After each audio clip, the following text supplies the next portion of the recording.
Welcome to AI Explains. Today we have a custom-tailored deep dive just for you into a landmark Google research paper by Sergey Ioffe and Christian Szegedy. Yeah, we are unpacking something called batch normalization.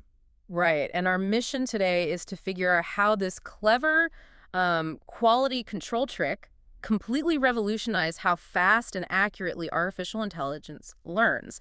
And we're keeping it simple. Absolutely. We're building it from the ground up. So even if you are totally unfamiliar with the technical mechanics of AI, you will absolutely get this. To really grasp why this matters, we have to look at the massive roadblock AI developers were hitting before this paper was published. Think of a deep neural network like an assembly line. Every worker on that line, which is a layer of the AI, completely relies on the person right before them. Exactly. So if worker A keeps changing how they hand over the parts, Right, like tossing them or sliding them. yeah, or handing them upside down, worker B gets totally confused and the whole process just slows down. Right, and in artificial intelligence, that chaos actually have a name.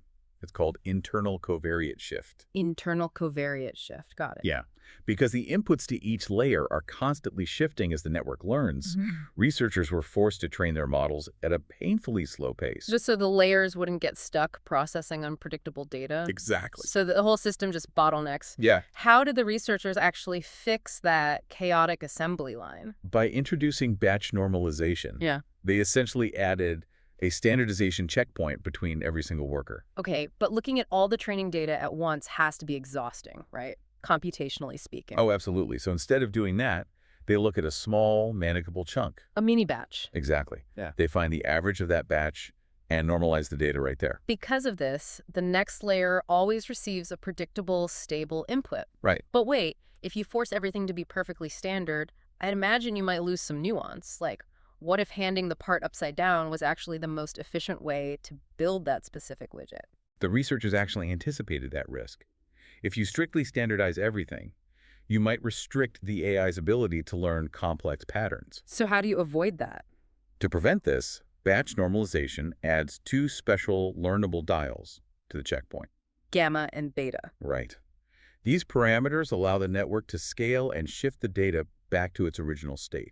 Oh, so if the AI determines that the messy, unstandardized version is actually the smarter move, it just reverts it. Exactly. The network preserves its ability to represent complex things while maintaining that foundational stability. And the results they got from adding these checkpoints were just mind-blowing. When applied to an image classification network, it hit peak accuracy in 14 times fewer training steps. 14 times. And honestly, this paper is a massive reason why the AI on your phone works as fast as it does today. It's that foundational. Yeah.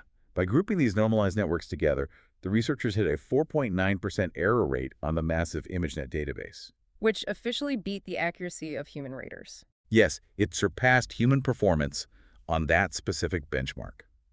It also completely eliminated the need for older, clunkier training tricks. Like dropout. Right, which researchers used to use to stop networks from over-memorizing data. So by fixing the chaotic flow of internal data and giving the AI a predictable environment, these researchers unlocked the blazing fast neural networks we rely on today. It really is quality control at a microscopic level. It's incredible. It is, and it leaves us with a really fascinating question to consider. Oh, what's that? Well, the paper notes that whitening, meaning cleaning and standardizing the external data entering a network, has always been helpful. Right. If stabilizing the internal data triggered such a massive leap in AI capability, what happens when we figure out how to perfectly and dynamically normalize the chaotic, messy data of the real world before the AI even sees it?